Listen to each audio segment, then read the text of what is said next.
All right, let's jump right in.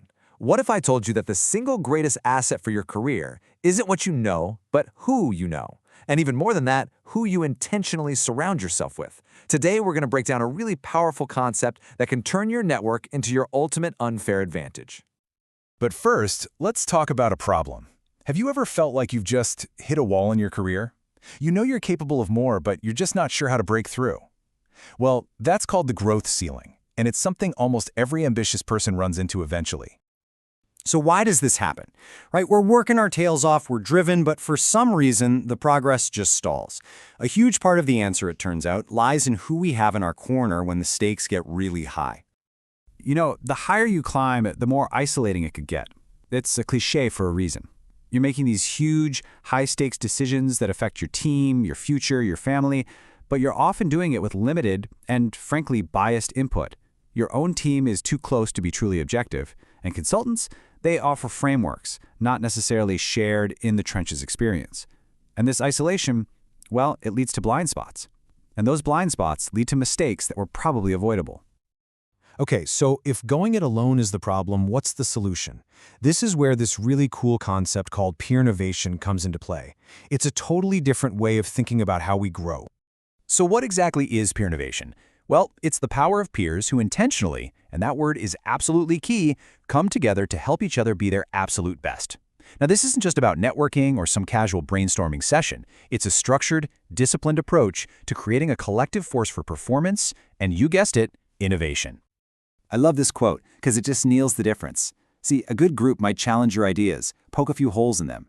But a great group, a real peer innovation circle, that fundamentally changes how you think, how you operate, and the kind of results you can get. We're talking about transformation here, not just feedback. So, how in the world do you build a group that can actually change you? Well, it's not about luck, it's a framework. So let's dive into the 5 core principles that are basically the engine for peer innovation.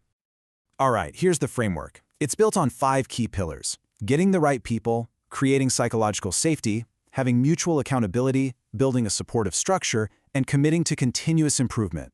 Let's break down what each of these really means. First up, the right people. This is so critical. High-performing peer groups do not happen by accident. They are intentionally curated. You need people who share your core values and your level of commitment, but, and this is important, who bring different experiences and points of view to the table. Just one wrong fit can totally kill the trust and stop all the momentum cold. Next, psychological safety. This one is absolutely non-negotiable. It's that feeling, that deep-seated belief that you won't be punished or humiliated for speaking up with ideas, questions, concerns, or even mistakes. It means admitting, I don't know the answer, is seen as a sign of strength. It means failure is just treated as a learning opportunity. Without this, conversations stay on the surface, and real innovation, it's pretty much impossible. Then we've got mutual accountability. Now, this isn't about being the accountability police for each other. No, this is about a shared commitment that comes from a place of deep respect and shared goals. And let me tell you, this kind of accountability is way more powerful than any top-down directive because it's driven by a genuine desire not to let your peers down. Principle 4 is all about having a structure that supports excellence. A great peer group needs a solid framework to really thrive. We're talking about a regular meeting rhythm, super clear expectations for every single member, and consistent processes for how you check in and tackle challenges. This structure is what turns a friendly social club into a high-performance engine. And finally, number 5, a commitment to continuous improvement. The group becomes this self-renewing system, a real learning loop. Members share what they're going through, they reflect on what's working, they apply those insights, and then they iterate together. This just constantly expands the group's collective intelligence, making everyone in it smarter and way more effective over time. Okay, so that's the how, but what does it actually do? Let's talk about the peer innovation effect and look at the real, tangible, measurable results you get when you put these principles into practice. Take a look at this number, 2.2 times. So what does that even mean?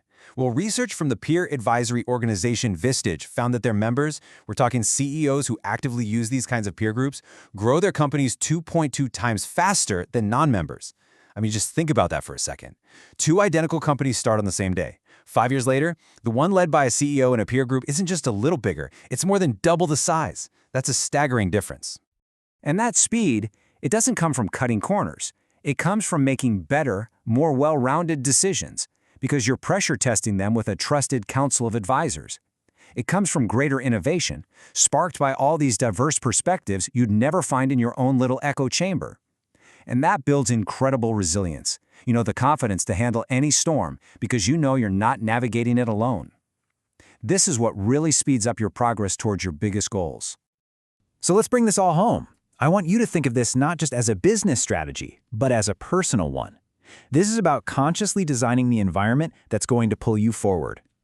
This quote is so powerful because it completely flips the script on personal development. We always think it's about willpower, right? Setting bigger goals. But this suggests that your environment, specifically the standards and the ambitions of the people around you, shapes your performance way more than your own intentions ever could. So here's the bottom line. Your peer group is so much more than just a network you tap for favors. When you build it with real intention, it becomes a collective force. It becomes the engine for your growth. It becomes your unfair advantage. And that leaves us with one final and I think pretty powerful question for you to reflect on. Just look around at the people you spend your time with, the people you turn to for real advice. Who is in your circle? It's a question worth asking because the answer just might define your future.